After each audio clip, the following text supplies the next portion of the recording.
You are listening to a Clarkesworld Magazine podcast with your host and narrator, Kate Baker. Greetings, Clarkesworld citizens. We made it. It is the end of 2021. This being our last story. I hope you've enjoyed all the stories thus far in 2021, because we've got all new ones coming to you in 2022, and hopefully the future looks a little bit brighter. And the last couple of years have been very, very hard. So it means a great deal to us that you took the time to spend some of your relaxation with us.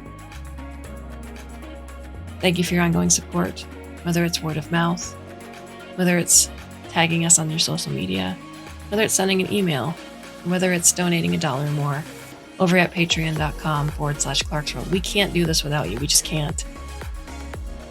If just 10% of the people who listen to the podcast gave a bit of money, Neil and I could be doing this full time. So I'm asking with the deepest of gratitude already in my heart. If you can do that, that would be awesome. Our last story is titled A Series of Endings. It is by Amal Singh. Amal Singh can be found at amalsingh18.wordpress.com. Is a screenwriter, author, and a cat dad from Mumbai, India. While his cat silently judges him, he can be seen drafting a novel or trying to bake brownies in a cooker. His short fiction has appeared in venues like Apex Magazine, Clarkesworld, FNSF, and Fantasy Magazine, among others. If you like what you hear, you can go back to A Home for Mrs. Bishwas.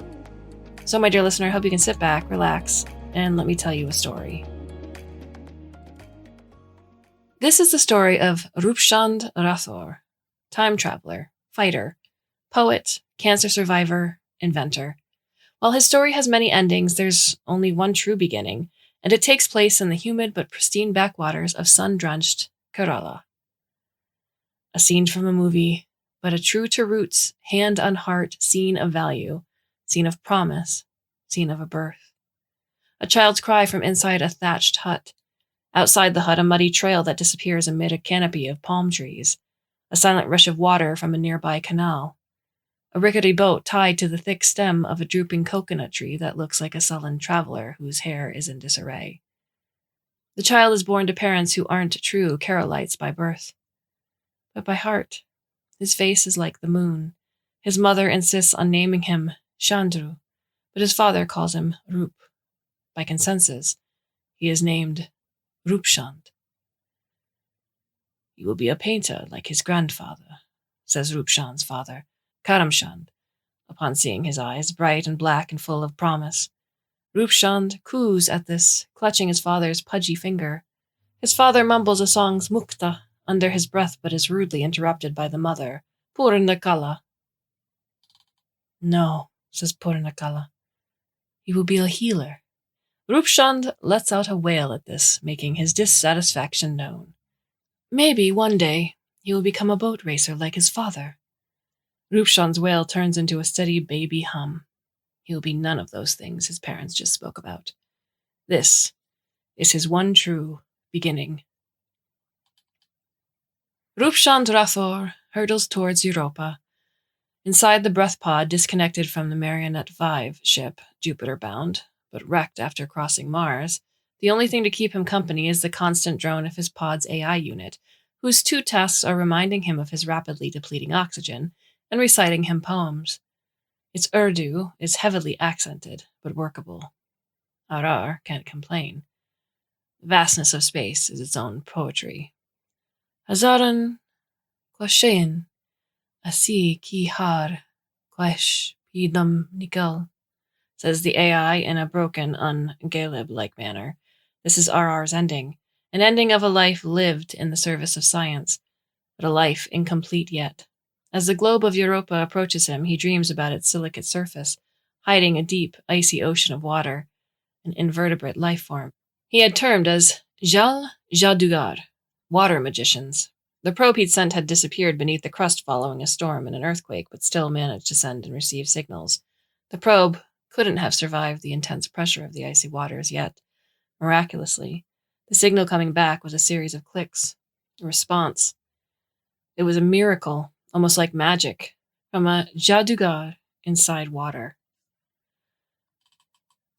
But we're not concerned about the hows and the whys of his discovery.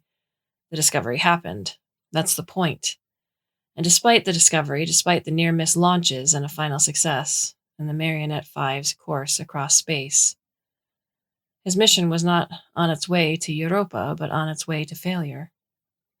But death is not a failure. Death is certain. Failure is not. Death is an ending. Failure is not.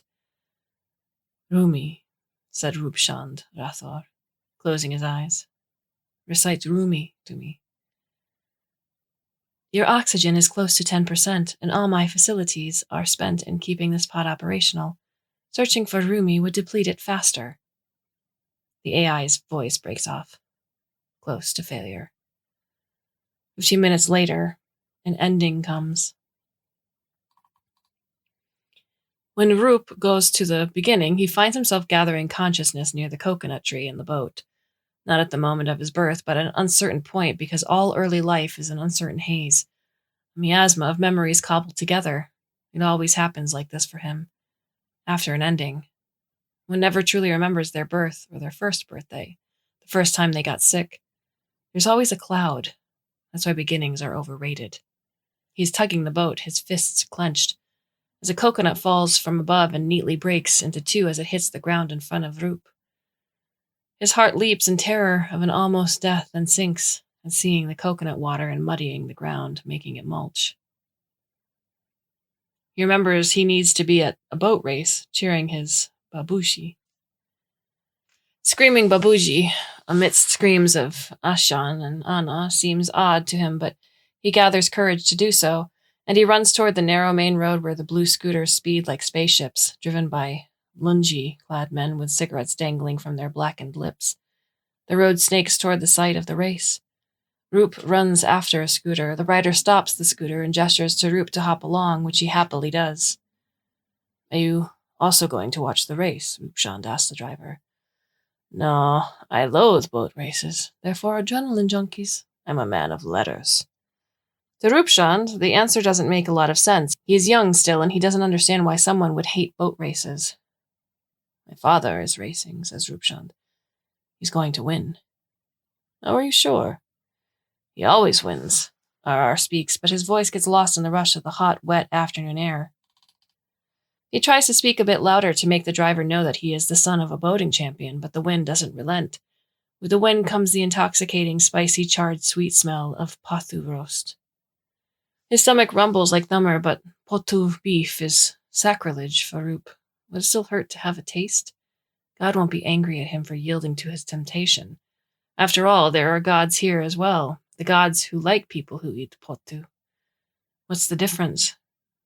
But there is also the matter of the race. The man stops the scooter near a stall that sells beef roast and parota. Narar doesn't rebel. At that moment, the race is a distant possibility in his mind. Whether his father, Karamchand, wins it or not doesn't concern him. What concerns him is the taste of a forbidden animal. Looking at the charred brown chunks dripping with oil, swimming in a coconut onion gravy with snippings of curry leaves sprinkled on them, Arar couldn't imagine that the chunks would have once belonged to a full-grown beast. He can't tell which part those brown bits came from. Arar hears the voice of the man. In this miasmic moment where the world ceases to exist at the corners of his eyes, he is handed a plateful of forbidden food. Arar tears off the parata like he would a roti and picks up a healthy chunk of the roast beef like he would do with a cube of paneer. He takes a bite. Arar would have said later in his life that tasting the beef was the closest he had felt ever to being in the presence of divinity. But then the man had taken the shape of the death god his father had told him stories of, with horns on his head and fiery eyes. Rupchand opens his eyes again near the coconut tree in the boat, intimately aware of his previous end, at the bloody hands of a stranger he had met on the roads. This time around, he goes straight to the race and reminds himself not to give in to temptations of a certain food. But he reaches the site of the boat race too late still. Two boats cruise toward the finish with gusto, and his father is in neither of them. He finds his champion father painfully slicing the waters, his tired eyes searching for the finish line somewhere far behind. Maybe the 10th, maybe the 11th. At that moment, Arar forgets all counting as he watches the disappointed, sorry figure of his father. Rupshan Rathor is drinking Aversan with Zlorin Mindan Wa, a blue-veined Ganymedian whose body absorbs all sounds and light. In that moment, Rupchand is sitting in the darkness of a cave, taking warmth from the generosity of the aliens who found his pod rammed into ice, surrounded by the vapory entrails of chemicals. With memories cobbled together from nested memories, hazy events, calculations, quotes, languages, and wisdoms of lifetimes spent earlier, RR managed to helm Marionette 5 again and again, sped toward Europa, but this time missed it, and landed in Ganymede instead. Finding his Jal Jadugar, had Zlaren Midanwa not come up to the surface for Gir bi-weekly trip, Ji would not have found Rupchand. And yet, this would have been a fruitless ending, but now Rupchand sits inside the cave reciting a nazam to an alien whom he knows only as Jadugar. Hazaran Kwahishin, Aisi Kihar, Kwahish Dam Nikel, says Rupchand. And Nasam reaches the Ganymedian through the thin air, an air unsuited for Rupchand's survival. Zlarin Midanwa stays silent for the next 2 minutes, and then he speaks. His voice is all clicks and high-pitched notes, inaudible to Rupchand.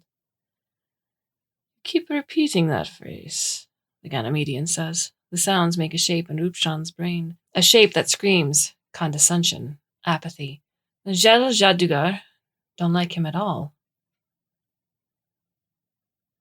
I have lived a lot of lives, and at least 4 of them were dedicated to finding Ganymedians. We only live one life, and all of that goes into finding a way to live forever. RR laughs. His body rattles like the wet sack of bones it is. Then he stops, fearing his laughter will take his life away, that a final hitch would snatch his soul from somewhere deep inside him and transfer it back across the multifolds of space and time and drop him inside the body of a teenager, clutching a frayed rope, waiting for his father to come back from a race. Take it from me. Living forever is not the joyride you think it is.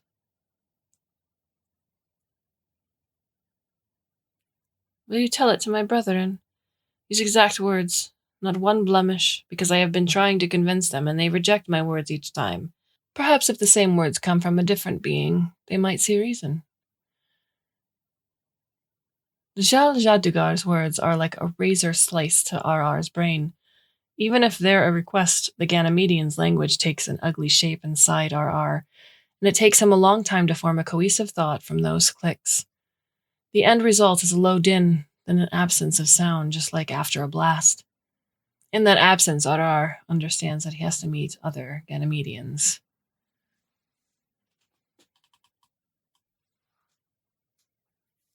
Cloaked in a brown rag, carrying a bone-white staff that emits a sapphire glow from its tip, RR walks inside a domed vault, a cavernous space where the sound of his footsteps ricochet off the walls and come back to him amplified. The vault is not a traditional space that houses riches like gold and silver. It is instead a space that reminds RR of a church he had been inside, in a previous life, a previous beginning. The walls of the vault have tubes attached to it, and through the tubes, RR can make out the letters wafting upward, coiled in a cloudy embrace. Yes, letters, runes, images, signs, all swirling inside glass tubes moving upward, where they meet further tubes crisscrossed, which lead to a glowing apparatus near the back of the vault. RR walks toward the center of the room, where, behind a large mahogany desk, crouches a creature half horse, half bat, reading an ancient book. The leathery cover with gleaming scales, like crocodile hide, seems to groan with each turn of the page, as if denying to impart its various secrets to the readers. RR clears his throat. The creature looks up and flaps its black, shadowy wings. It smiles and shows its entirely 2 white horse teeth. I'm here to return this, says RR, pointing to his staff. Place it on the table, says the creature. Has the staff completed its final duel? Slay the demon of Varansa, yes. Your text will be with you any moment now. I request you to be patient. RR stands straight, clutching the frayed edges of his cloak, feeling its rough fabric on his calloused palms. The creature uses its bat claws to turn the page of the ancient text and grunts in amusement and a line. An inordinately long moment passes. Groans of words all around, swiveling in pipes, poetry and vapor. RR scratches his chin and admires the dome ceiling above. What sort of answers you seek from the text? The creature says finally without looking up. Whatever the text gives me, I'll take that as an answer. Even if it's meaningless. I have lived many lives vastly different from the one I am living now, and I have learned that there's no meaning to anything in this world. Why wait for the text so patiently, then? Curiosity? The creature shrugs as only it can, waves appearing on its wings, its horse head freckling. Then it closes the book it's reading, reaching for something in the air above. RR's eyes follow its movements, and it's only here he notices an opening of a brass tube 6 feet above the creature. To the ordinary eye, the tube would seem fit for ventilation, but not in this place. Smoke curls in a halo at the circular opening and forms concentric rings. The creature picks the rings one by one. They solidify in its grip, fusing into each other, becoming one thick crown, emblazoned with glowing letters. RR takes the crown and brings it closer to his eyes. What does it say? My text is meant only for me, says RR. Thank you for your service. The creature goes back to reading its book as RR turns around on his feet and walks out of the vault. Outside, it is an eternal winter. Dead things covered in age-old frost and cornices of trees find another frost blanket. RR's boots crunch against hard snow as he walks toward the edge of the forest. He can't feel his fingers, but the crown that holds his answers grows colder at every step. Snowflakes form a white crust on the engravings, which RR painstakingly removes to read as he walks. His fingertips have gone from pink to violet in a span of minutes, but he persists. He blinks away snow from his eyes to read his text. It's an old language, older than time, but he knows all languages, even the ones not discovered yet in this time. He reads the words, but his mind is elsewhere.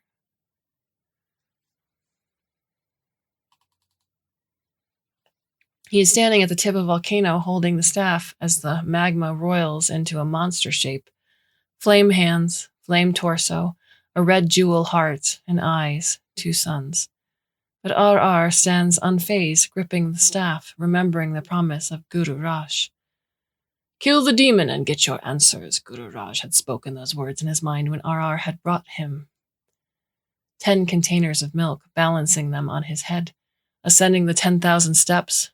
And as RR stands at the fiery precipice, he remembers the steps he had climbed to his teacher, and he knows in his heart that slaying the monster would be easier than balancing the teetering ceramic milk pots on his head.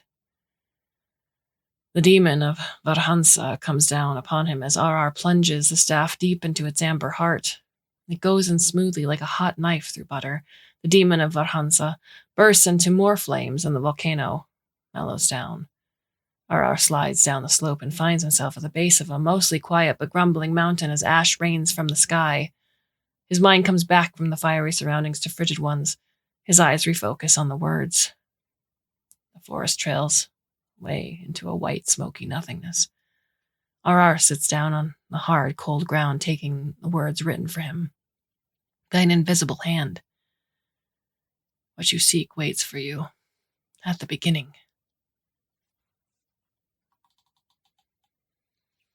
RR closes his eyes as the cold kisses him. Farewell.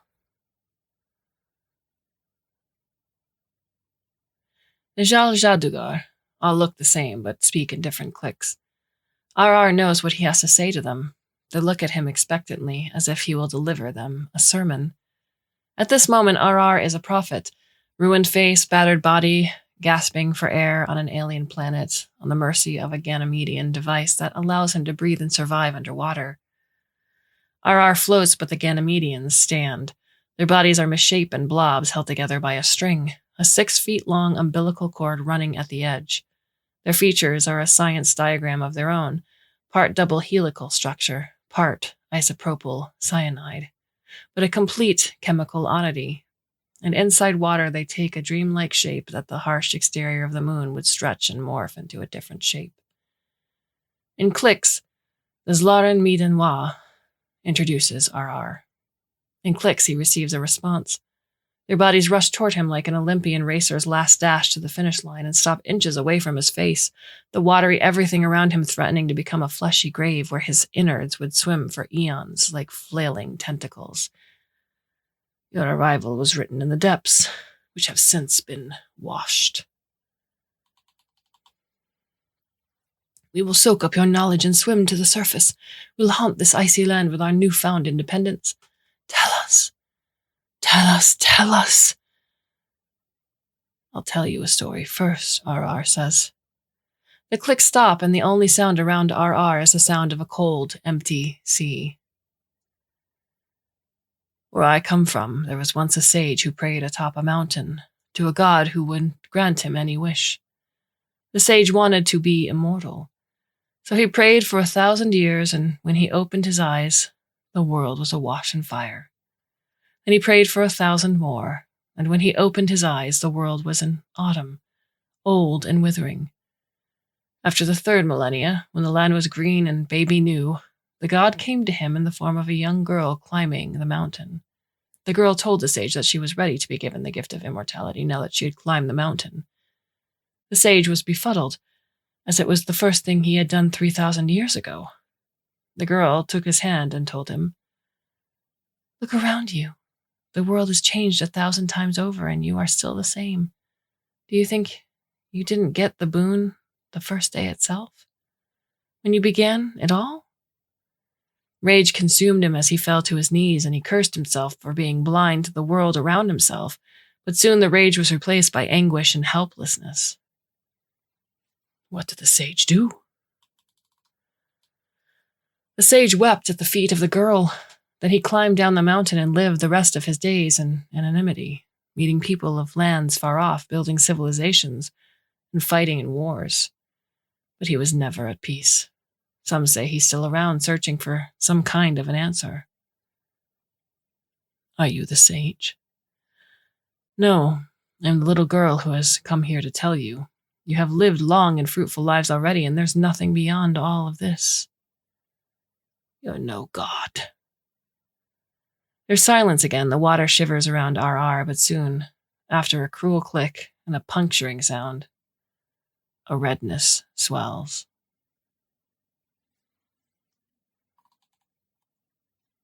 RR grabs a coconut mid-fall and smashes it on the tree stem. He drinks the water and scoops up the cream collected at the white base. His ears catch the melodious clang of a payal. The rhythm only belongs to one woman. RR turns and looks at the face of his mother, all hard lines yet radiating a particular youth within her eyes. She has brought him a pallet of samosas. RR remembers from the many lives he has lived that he loves this nutty, warm smell of fried dough, enveloping mashed, spicy potatoes. It all gushes back once again, as it has many times before. For a moment he loses everything. Then he steadies himself, holding the stem of the tree and the gaze of his mother. Today, you have to win. You mean father will win. I'll cheer for him from the sides. Where's he? No, I mean literally. You are taking his place. It has already been arranged. RR catches a glint of the afternoon sun and the gems of his mother's bindi. What? But why? I don't even know how. It's in your blood. You'll know when you hold the oar. And like the crescendo of music he had often heard in the movies he had watched growing up, he somehow hears a chorus of birds, shrill sounds of insects, more claying of payals, and a jaltarang, all coalescing into a moving melody, nudging him toward the canal where the boat race was going to be held. Will you come with me? He asks his mother. I'll cheer you on from here. I'll pray for you, and so will your father. RR smiles and rushes inside his hut, where his father sits on a stool, massaging oil on his elbow, where there is a sharp red gash. The old man looks up and locks gazes with RR. Then, with a labored movement, he hands him a wooden oar. This has seen many races, son. Treat it like it's an extension of your hand. And in RR's mind, from another time, similar words echo of a bearded man who had handed him a staff and said, The staff is in your hand, and your hand slays the beast. He touches his father's feet like he touched his Guru's feet, and takes the oar. When he leaves his hut and takes the beaten trail to the road, he forgets the ending he met in one of his lives, following the same path. His head thrums with all the endings he has met, but he remembers not his one true beginning, which he's sure involves his mother, his father, that hut, and that tree he left behind. He reaches the backwaters. The air is humid, and his shirt sticks to his chest, pools of sweat forming on it like so many Rorschach tests. Palm trees form a canopy over a narrow river body, which widens later. 16 snake boats with paddlers ready to race. RR looks at his oar and then the longboat and the gap among the 16 men where his father used to sit. He is not special, just one of the many, a child even, while the rest are muscular and lean. Sweat glistens on their chests proudly. But RR has his father's oar, and he remembers how to slay beasts. He joins the group, saying nothing. They look at him suspiciously, expecting his father. "I'm all you get today," he says. A dark, clean-shaven man spits on the muddy ground. "Great. We'll lose this year." RR catches the fallen gazes of his teammates. Soon their eyes take a cruel turn, and he sees not kindness but venom in them. He is painfully reminded of a cold evening in water surrounded by aliens who demanded answers from him. RR grips his oar tightly. "Do you believe in magic?" he says to his teammates desperately. "This oar is infused with it, and today we will win." "Even a magic oar has to be expertly handled, and you're not your father," says another man. His name is Sindarin. He has a mole on his left cheek and a scar on the other. RR has an urge to slap him, but he knows he'll end up with broken bones and a broken soul if he does something like that. "Let's do it and hope for the best," says another man, whose voice is gentle, but the manner stern. He looks senior. There's a consensus. The men wait for the gunshot. They wait and wait, but the sound defies expectation. It comes as sudden as a stroke, and all the sinewy hands are plunged into motion. RR grips his oar firmly and mimics the paddlers. Slowly and steadily his blood obliges, and the oar does his bidding, like the staff did in another age and another time. The man with the mole grins at RR as sweat trickles down his brow. There's only one boat ahead of them, and at least 3 men on the boat look battle-strained. RR gives it everything he has. So do his teammates, and just before the finish line, their snake's boat head slithers ahead of the other. A roar of his teammates deafens him, momentarily but inadvertently. He smiles. Moments later, as his teammates hurl his lithe, small teenage body high up in the air in celebration of their win, RR forgets all his previous endings. This is his one moment, one life, one beginning. "Take it," says the man with the mole, handing him the glittering trophy. "Take it to Karamchand. Make sure he holds it properly. Make sure he sings to it." Rupchand grabs the trophy, shakes hands with his teammates, and runs towards his home, taking the sun-beaten road. His heart leaps in joy at the full life ahead of him, his mind holding the memory of only one life lived. As he takes a turn in the road, a smell wafts to his nose, the smell of something divine. His ears catch a rat-tat-tat of an old scooter, groaning along the road surrounded by palm trees. Rupchand's legs feel weary all of a sudden as he looks at the man who is riding the scooter. He applies the brakes and looks at RR curiously. "On the race, I see," he says. "Aren't you hungry? After all that relentless paddling." RR's stomach grumbles as the smell of a beast roasting grows profound. The man seems kind. "I am," says RR after much trepidation, even as his brain turns upon itself, revealing to his soul a similar ending. "Come with me," says the man. "I know a place nearby that sells a lip-smacking potu roast." Clutching the trophy and balancing the oar, Rupchand hops on the back seat of the scooter. The salty and warm wind whips against his hair as he courses toward another ending.